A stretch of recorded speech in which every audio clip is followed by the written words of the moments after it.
If you're listening to this podcast, you probably already have an opinion about gun control advocates. But have you ever wondered about what they think about some of their own very large lobby organizations?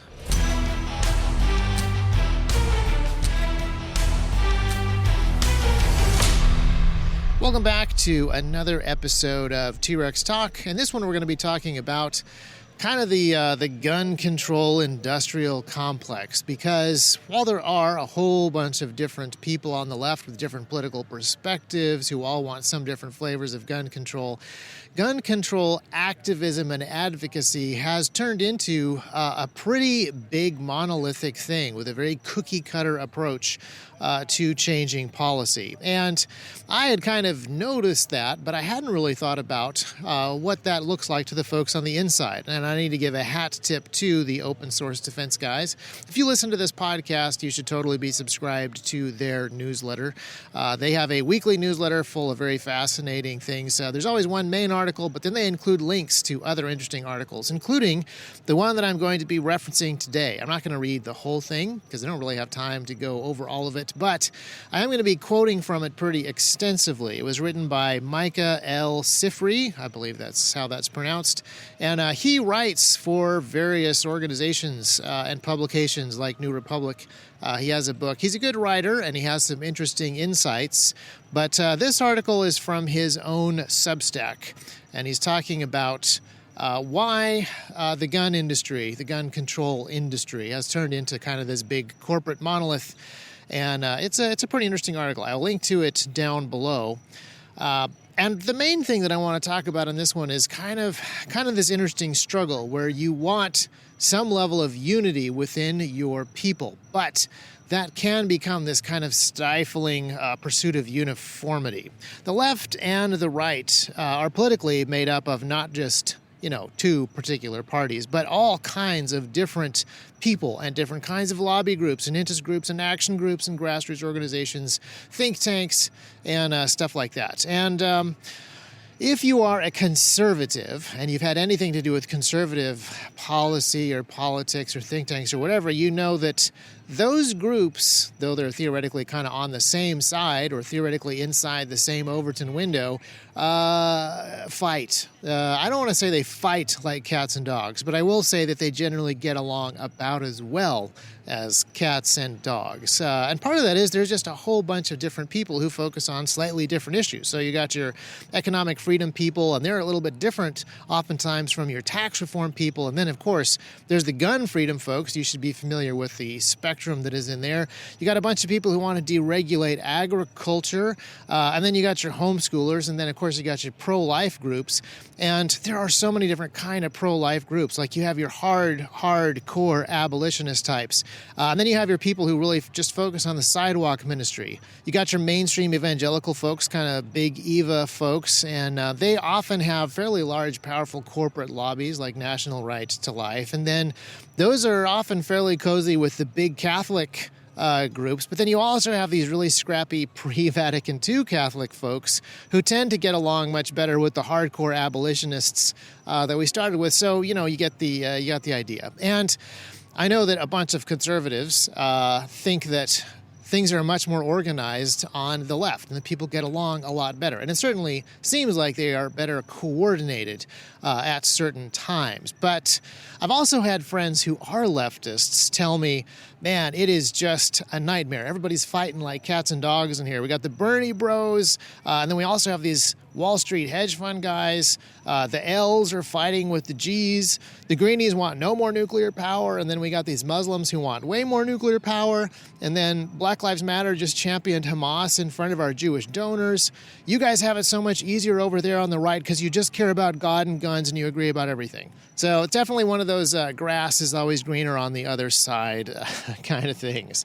But there is one area where I think the left does have tremendous uniformity, not necessarily unity, but there's a lot of uniformity in that gun control lobby. Which isn't to say that there aren't people with widely varied opinions. There are anti-gun folks who are also completely anti-police officer, period. But then there's also anti-gun folks who know that the only way to disarm folks is to have this very large police state. And that's going to somehow protect us so we don't need our personal firearms. But the activism itself that is being done by specific grassroots organizations or lobbyist organizations is pretty centralized and monolithic. So I'm now going to be quoting from Sifray's article on a Substack, again linked below. And he's describing a situation that happened after 2013. There was a significant push for gun control legislation, and it didn't really happen. And Joe Biden said to the lobbyists, no, this is actually a good thing. The fact that you have failed in this particular push means that you can now grow a movement. Well, that was 2013, and the article that he wrote is from 2022. He wrote it right after Uvalde, so it is about 18 months old. And he begins this article basically after an introductory paragraph. After so many mass shootings and individual gun deaths, we still don't have a movement.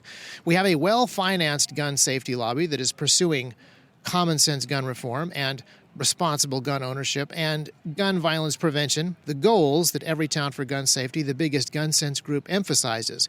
But why don't we have a movement? That is the question I want to wrestle with in this issue of The Connector.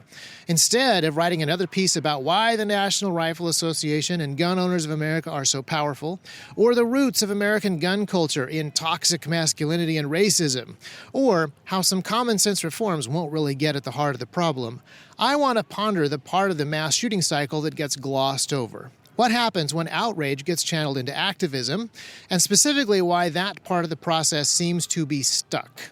Unlike many other causes that people are fighting for in America, the struggle for a saner set of gun laws has no diversity of tactics. It is a monoculture, one that's gotten very good at converting outrage into requests for money that keep organizations going, while the problem they claim to be solving gets worse. And yet, like the other parts of the gun crisis cycle, nothing in the advocacy space changes. Why? We should look hard at this question, because when change organizations keep making promises and failing to deliver, they add to the cynicism that already permeates our society, that it's not worth trying to push for anything because nothing will change. And I think this is well noted. Obviously, we're going to have a little bit of a disagreement, he and I, between what saner gun laws would potentially actually look like. And I would love to know what he believes the heart of the problem is. And we could probably have an interesting conversation about toxic masculinity and so forth. But I think that his grasp of the way that gun activism works in the United States is excellent. And the strategy of the activist is really simple and straightforward, and it is always the same. You wait until there's some sort of tragedy and emotion is really high, and then you use that emotion and the fact that the tragedy is major news to get yourself on camera and in the headlines. And then you demand stuff, and then you get turned down, and you get to play the victim card, and you get to ask for more money to get stuff to change, and so forth. And he points out in his article a number of reasons why that uniformity is there. And one of them is a really heavy emphasis on trusting the experts who have come up with this strategy. And part of the reason that this strategy works, this strategy actually is extremely effective for certain people. It's not very effective for people who legitimately want gun laws to change, but it is a really good strategy for people who want to raise money. And it's also a pretty good strategy for Democratic lawmakers, because when you point out that gun laws are not changing, one of the main things that they point to is we need to vote harder, and it's always voting for a specific ideology of candidate, which always ends up being, basically a single party. So this strategy, this particular uniform idea of how you go about gun activism is very beneficial to fundraisers, and it's very beneficial to people running for Democratic office, but not so much for other folks. The other thing that it's really good for is the experts who get trusted. And to be fair, some of these strategies have gotten significant gun laws in certain places, like Washington State and Oregon State got pretty good, strong, heavy authoritarian gun control recently, but it wasn't so much because of these guys in particular. This is just the mentality. This is the worldview that exists in the politicians that were going to be elected there anyway. In the same way that you have really strong authoritarian gun control in California and in New York. But the assumption is that, hey, we're making this thing happen. And the strategies that are working in California, New York, Washington State, etc., those are the same strategies that we're going to apply in Tennessee. And that isn't exactly the case. The culture is pretty different between those different states. And having one set of national gun control activist strategists for every single location is just pragmatically a bad idea. I'm going to read another quote from Siffre about how he sees the strategy. He says, when media attention fades, as it will, this lobby has no plans to create attention on its own beyond vote harder. Once again, it is taking what critic Gary Jung called the empathetic shortcut of focusing on the most innocent of victims to rally pressure on Congress instead of figuring out and then doing the work of building deep connections with the communities most affected by daily gun violence. Nor is there any talk of creatively disrupting gun shows or snarling the checkout lanes at retailers who sell guns. Moms demand action, don't do mom cots anymore.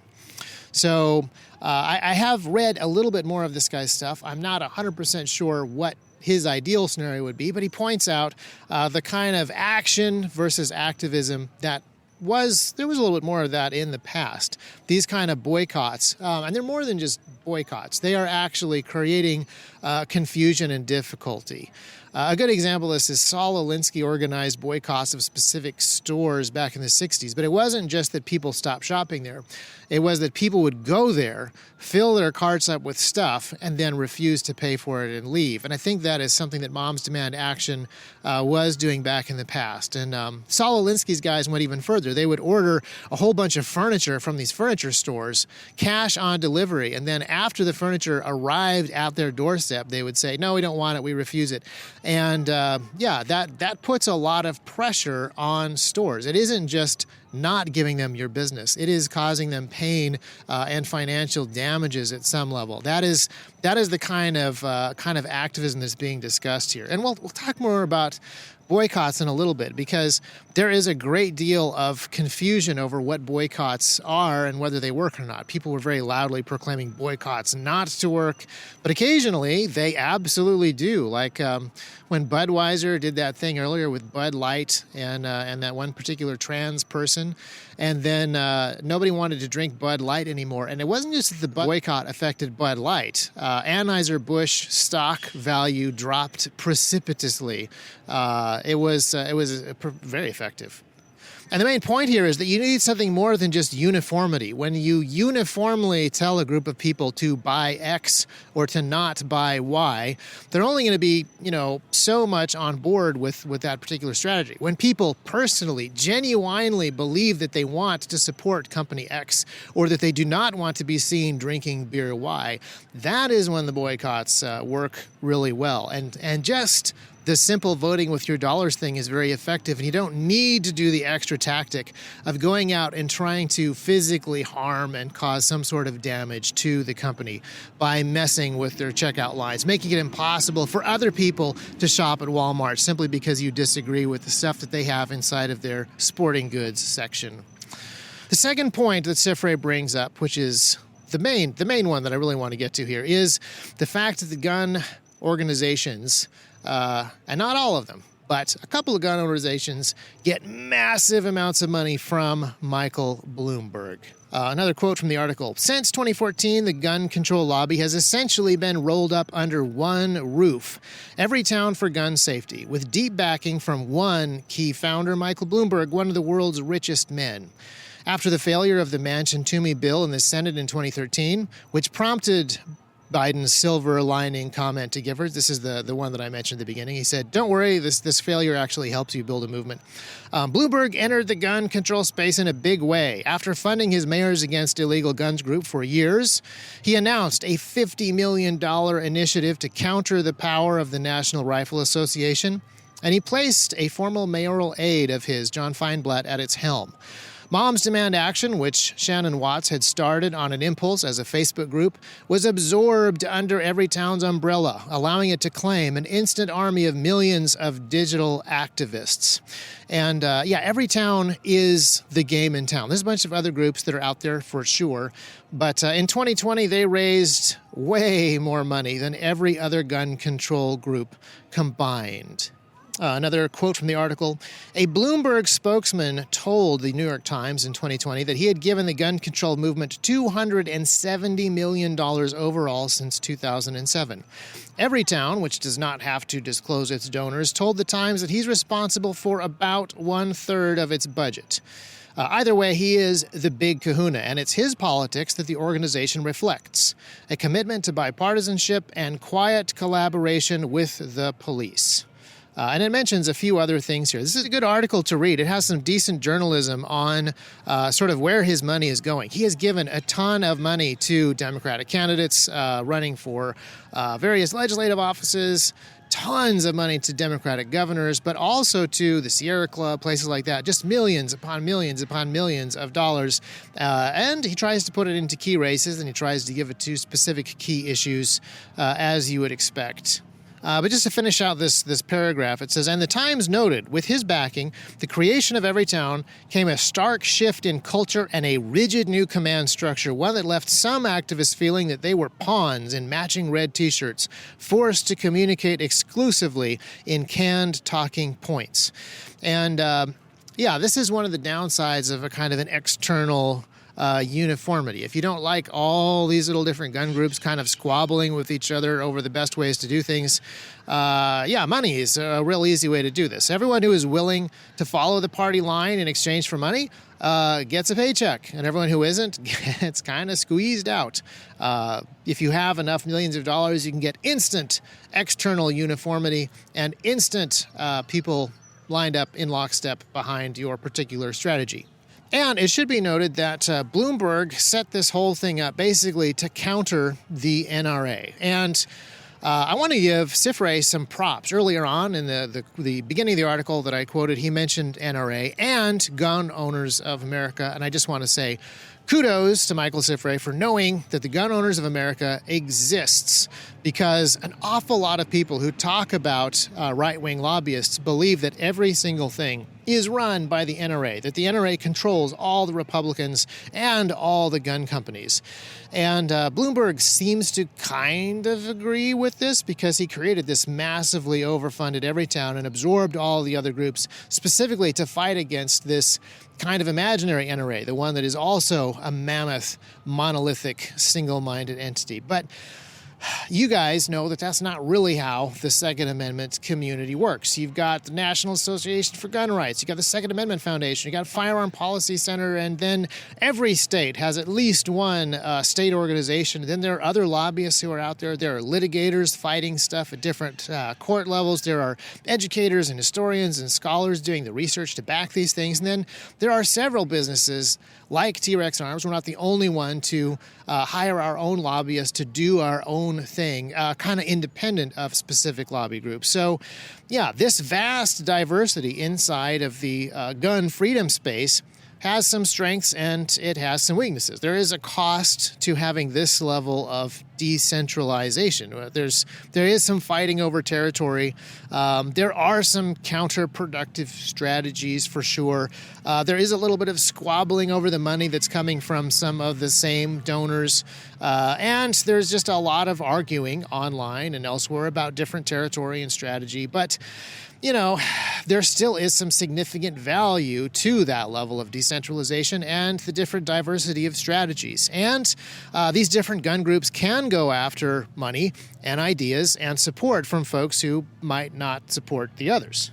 And if you contrast that with Everytown, you got to understand that not only is it a single organization, but it is essentially owned by a single guy. He hires all of the experts. And since, those experts are working for the biggest and the richest group, the assumption is the experts must be worth it. So he ends up having a gigantic influence on this organization that he provides a massive, massive amount of funding to. But he also provides a huge amount of influence over every group that would like to get some of his money, and groups that look around and see how big and powerful Everytown is and assume that their strategy must be the winning one or the one that is worth following. So all these small groups kind of imitate the Everytown strategy because it is the one that they see on New York Times headlines and the ones that they see on the major networks. And it is the one that they see getting the most attention from Hollywood and the most money from wealthy folks.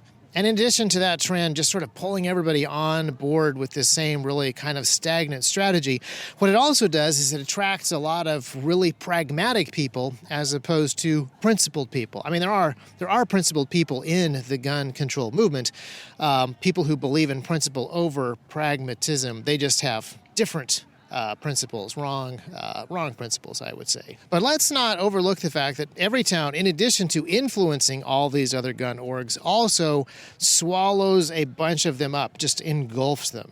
Here's another quote from Sifre. He says, "Everytown is the only organization I've ever encountered that asks its volunteers to sign a legal volunteer agreement that binds them to confidentiality and a promise not to publicly disparage it, and gags them from speaking about it publicly without prior approval." So as they adopt these various other groups, they kind of swallow up all of the mailing lists, all of the networks, and then anyone who volunteers or works with Everytown or with Moms Demand Action or with Youth Demands Action or with any of the other kind of tentacles. They have to sign these documents and they get pulled into this larger database. And I would say that that's troubling enough when it comes to just regular volunteers, but it's also very heartbreaking when it comes to victims. So here's another quote from Sifre's article talking about Delaney Tarr, one of the original founders of March for Our Lives. March for Our Lives was founded obviously by a whole bunch of political strategists and advocacy folks and lawyers, and they got money from George Clooney and money from Michael Bloomberg and other people. But ostensibly, March for Our Lives was started, or at least it congealed around survivors of the Parkland shooting. And Delaney Tarr, one of the original founders of March for Our Lives, reflected on her experience last year in an article titled "The Life Cycle of a Youth Activist." In it, she talked about being thrust too quickly into the spotlight, expected to be an expert on an issue that she was just learning, and wooed by everyone under the sun. She calls it the youth activism industrial complex, or what happens at the unique intersection of the traumatized teen activist and the non-profit industrial complex. She writes, "The youth activism industrial complex takes the teeth out of social movements. Deeply hurt teenagers will organize, but the moment they're picked up by the public, the world becomes a whirlwind of attention. Brand deal offers and media requests will fly by the young activist, and soon enough they will become another cog in the nonprofit regime. The youth activism industrial complex has become a revolving door for passionate teens who want to make a difference. I experienced it at 17 years old, freshly traumatized and avoiding my grief. I listened to the people who told me that I could change the world if I just spoke at their event." And I think that if you think about this, you can think of a number of examples of this in so many different ways. Greta Thunberg being the poster child of the Green movement when she was really too young to even know that she was being used is a good example. But there are countless examples. And the survivors of school shootings are a perfect pool of victims for this kind of big monolithic entity that desperately needs the emotion, the sorrow and the pain and the sadness of other people to fuel its own goals, which, as Sifre points out, its own goals are theoretically to change gun laws, but man, they are basically whatever Michael Bloomberg's ideas are. And sometimes his ideas are really, how to get the next Democratic governor elected in Georgia or Virginia. But it isn't always that manipulative and Machiavellian. I think that the left also suffers from this desire to swallow up as many people as possible in their groups and their organizations because they have to have many voices. They have to have this very, very big group all speaking because of this belief in blind democracy. The voice of the majority is the correct voice. If enough people want something, it is morally correct. Vox populi, vox dei, that kind of thing. essentially what they're saying is might makes right. The majority rules. And David Hogg actually kind of mentioned this a little bit accidentally in a Twitter post from last month. By the way, David Hogg, we've talked about before, Michael Cifre admits that he is the only member of March for Our Lives who is still active in politics and desperately wants to be elected congressman as soon as he's 25 years old and old enough to run. But he mentioned in this post, after posting some pictures of himself with a break-action shotgun, he wrote, "I got back on the range today. Half of the time I think that I trigger many conservatives is because they cannot say that they speak for all people who use guns or own them." I think he's kind of missing the point there a little bit. I have never actually talked to any gun freedom advocates who claim to speak for all gun owners or who even see that as a helpful, beneficial thing. But on the left, there is this idea that we will have unity. We will have more clout if we have more numbers. If we can speak for large groups of people, then we are going to be somehow more morally correct and have the power to get our way. But people who are not obsessed with just blind democracy and majority rule don't care about that. You can be morally right without being in the majority and without caring about majority opinion. If you truly care what is right, then the truth is all that matters. If I were the only person on the face of the earth who was saying that humans have the right to defend the sanctity of life, then I would still say it.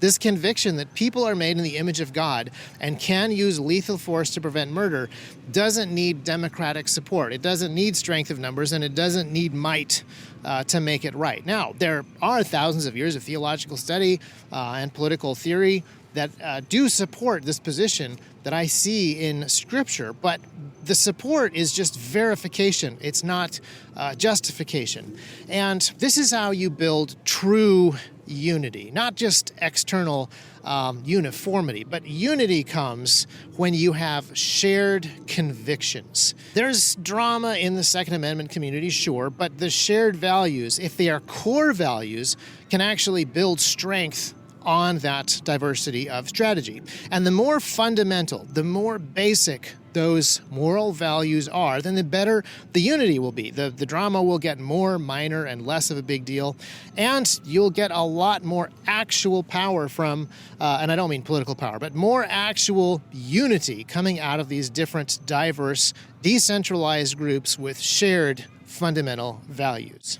So much better than the external uniformity of being paid to stick to a particular party line and the canned responses. And there's another thing, too. The left complains about this all the time. They say that Republicans in particular and conservatives kind of in general, and definitely Christians, are trapped in this sort of echo chamber where they cannot do critical thinking. They cannot really think outside of these sort of external prescribed things. And I want to push back against that a little bit, but I also want to talk about another quote from Cifre. And even though he's not part of the Bloomberg machine, even though he's not part of that large monoculture that he's describing really accurately, he is still part of a different type of monoculture. He is so fixated on the need for public disarmament in the United States that he is missing some points. That uniformity to that idea that guns are just bad,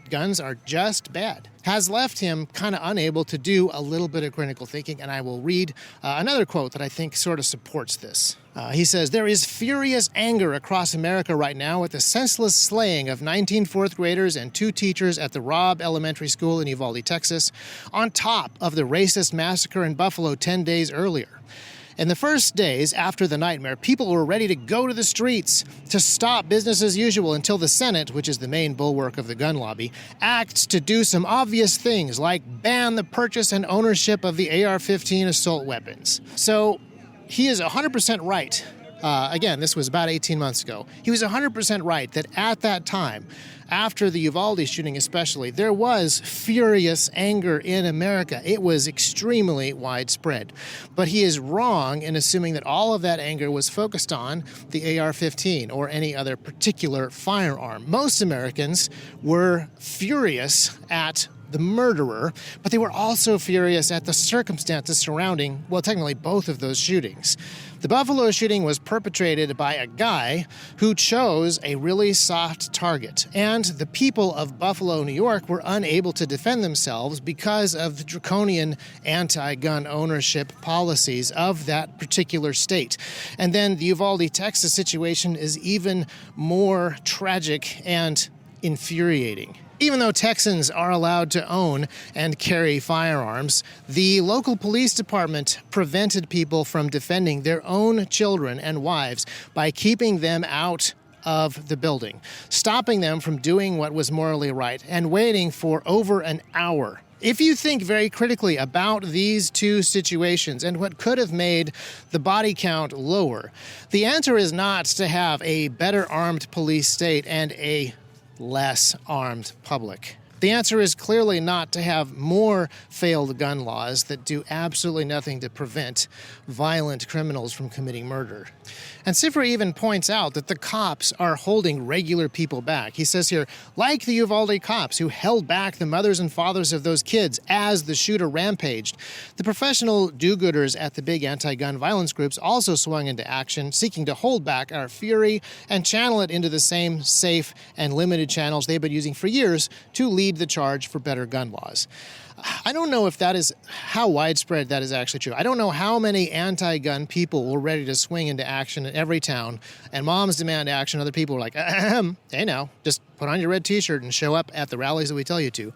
Most of the people in the United States who were infuriated by that were not actually looking for more gun legislation. In fact, you can look at the gun sales after that event. You can see the spike in people purchasing firearms because their main takeaway from that event was not that they wanted more police protection, but that they wanted more personal self-defense capacity. But Sifri doesn't get that, and a whole lot of gun control advocates don't really get that. And I think that there is a real danger of echo chambers, obviously, and baking people into uniformity that isn't based on fundamental moral principles is an issue. It leaves them with tremendous blind spots. You get people who can stay on message, but they can't actually adapt or grow or understand or build or change tactics as the situations around them change, regardless of what we're talking about, whether it is, political action or actual action. And when you have people who are just sort of sticking to the message, to be honest, you can't even trust those people to stick to that message if they're only doing it for the message's stake. That is why Bloomberg pays them so well. They stick to the message for their paycheck's stake. That is why, going back to boycotts, some boycotts work and some boycotts don't. If you are part of some kind of political action group and you were told not to shop at a place that has stuff that you really like, you will do whatever you want. But if you personally have deep, principled convictions about issues, you find out that a company is either rock solid on board with those principles that you care about or diametrically opposed to them, you will genuinely want to support that business and have their products, or you will genuinely want to not give them your money and no longer consume such and such product. So we're going to close out the episode with a very common T-Rex talk refrain, which is you need a moral framework, a fundamental moral standard. You need principles that are systematic and unchanging, that give you the direction on these things. And you know where I believe that has to come from. The transcendent Word of God. But whether you agree with that source or not, I think we can all agree that you can't get a foundational, systematic, fundamental, comprehensive moral framework merely by getting a paycheck from Michael Bloomberg.